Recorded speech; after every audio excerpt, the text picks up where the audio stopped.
Is your portfolio ready for AI?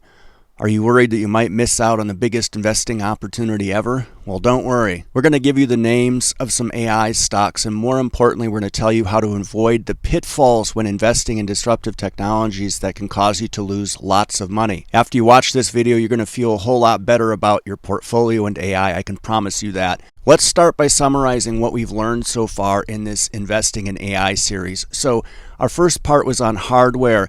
We learned that NVIDIA isn't just about GPUs. They're also doing some very cool stuff in growing their networking business, and that's one of the areas that we can expect to see growth from going forward, in addition to cooling and memory. So the best thing to do here would be to invest in names that benefit regardless of who quote-unquote wins. Now, Synopsys is a classic example of this in the semiconductor industry. Every large semiconductor firm uses software from Synopsys to build better chips.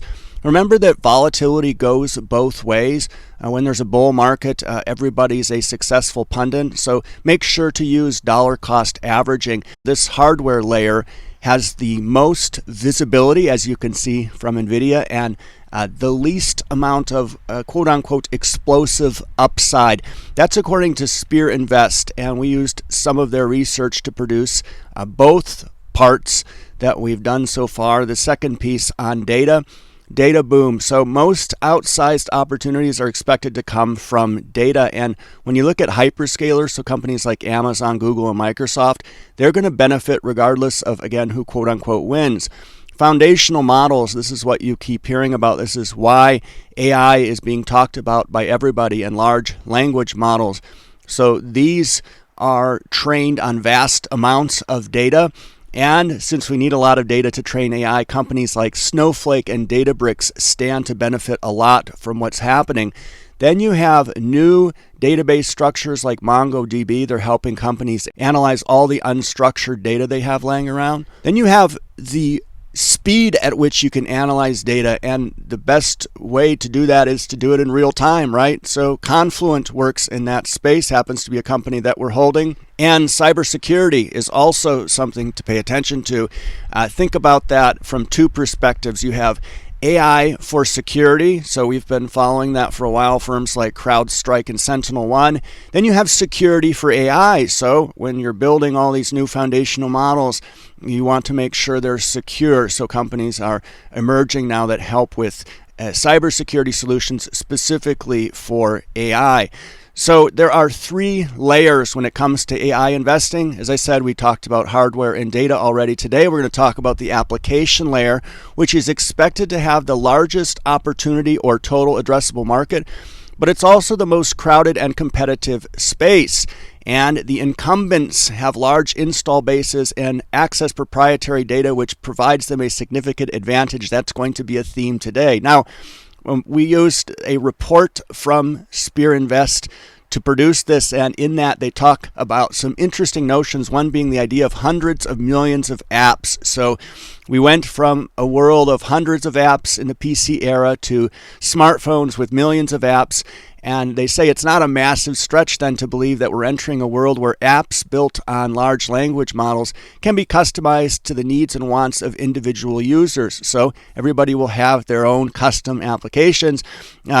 Jensen from NVIDIA, their CEO, says how many applications are there going to be on large language models? He thinks it will be in the hundreds of millions. And the reason for that is because we're going to write our own. So one thing we need to do is distinguish between consumer versus enterprise. And we think about enterprise, there's two segments there, vertical versus horizontal. And one thing that you can do, in the past, we've done this a lot when researching AI over the past decade, is to see where the venture funds are investing in. And all I've done here is taken the top AI companies in the world. This is from CB Insights. They do an AI 100, so they pick the top 100 AI companies in the world. But of those, they've taken here the ones that have received the most funding from venture capitalists. And what I thought was interesting about this list, you can see Databricks on there, is that of these top five, ARK's venture fund has invested in all of them. So we'll probably look to do a revisit of ARK's fund. You see the video we did there in the upper right on that topic.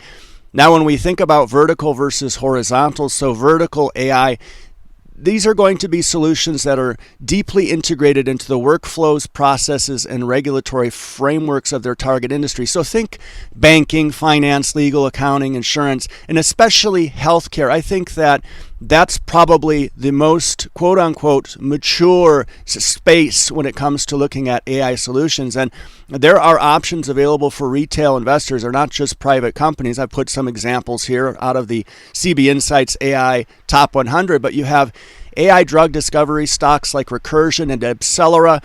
You have a recent AI healthcare IPO from Tempus, which we covered. We've covered all these. Synopsys in the semiconductor industry is another example there.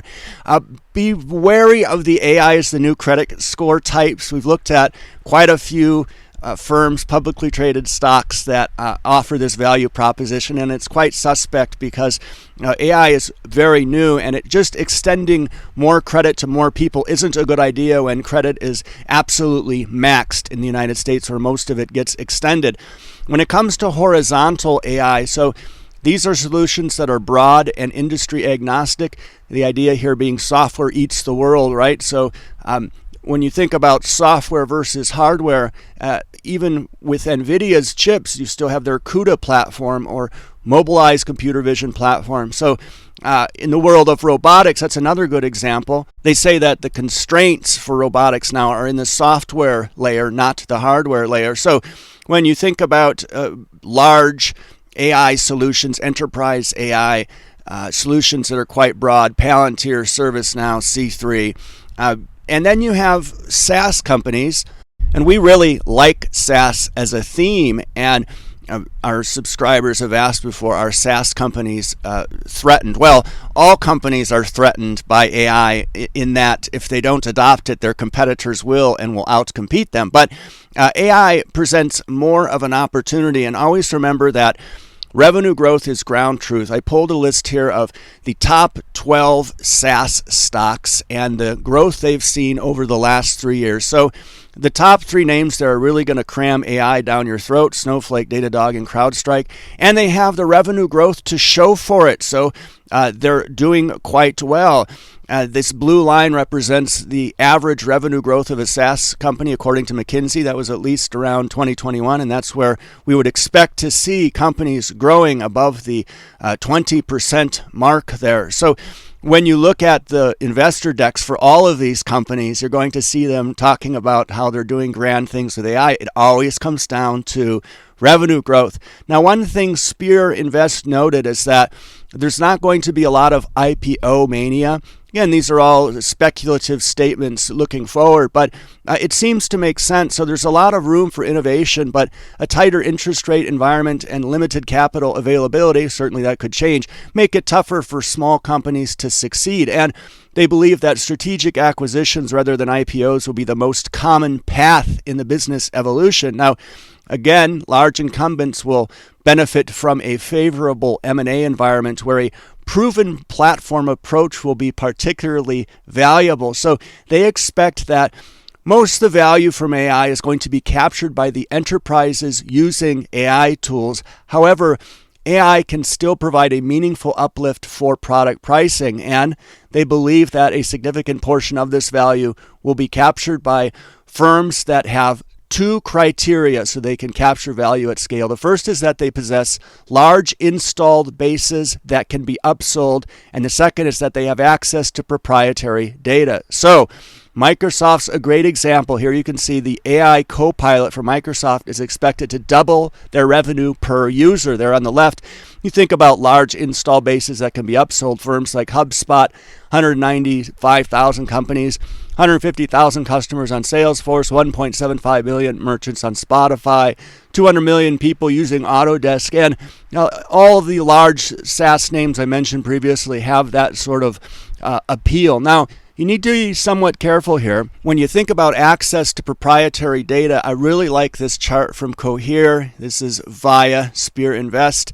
AI algos are only as good as the data you feed them. We say that all the time. And what they've shown here is that pre-training algos on 30% of a data set can actually result in similar or better performance. So you can't just take all your data and hand it over to AI algorithms and expect great results. There's some work that needs to go into that. And when you think about the two main areas that AI can help with, the first would be to grow revenues, right?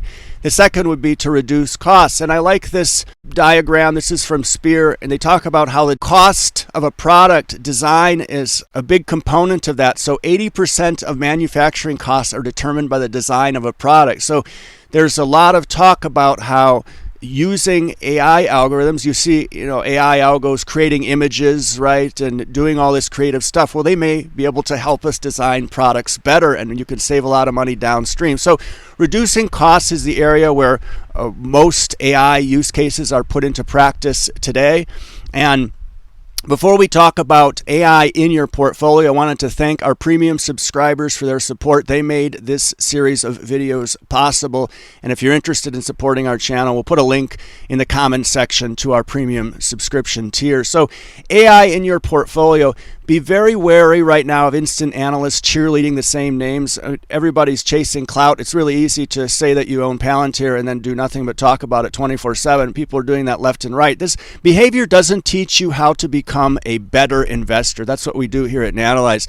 When you think about all companies out there right now that are seeing this hype, they're all having build versus buy conversations, and inevitably they'll realize the value that they have that others don't is their proprietary data sets. And leaders in a particular niche, any industry, are going to become leaner and more aggressive using AI, and others are going to fall behind if they don't. And that's where larger companies enjoy economies of scale. They have more data. They're going to accelerate faster. So if you remember that slide that showed, growing revenues and reducing costs, think about how companies like Walmart stand to reap huge rewards from all the data they have across their supply chain. So this really looks like a vote for broad market index funds as much as it does trying to find the quote unquote next NVIDIA.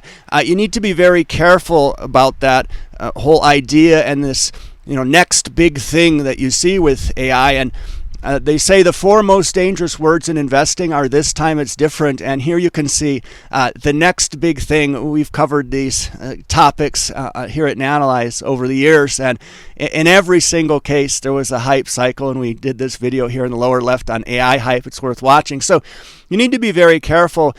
No FOMO. So AI stands to benefit all companies and all industries, and broad market exposure is probably the safest way to invest in the AI boom. So just dollar cost averaging into an index fund can provide benefits. There is no next NVIDIA. There's a next something else for sure. Figuring out when to sell a stock, that's the hardest part, as NVIDIA shareholders have been finding out. And so have predefined rules. Don't play musical chairs with momentum stocks or options. I can promise you that's not going to go very well. And when you have your ass handed to you speculating, come back here and Uncle Joe's going to be there for you. And don't worry, we've all done this. Get your lesson learned as quick as possible. And as they say, once it works, nobody calls it AI anymore. Don't try to call a top here. Nobody can.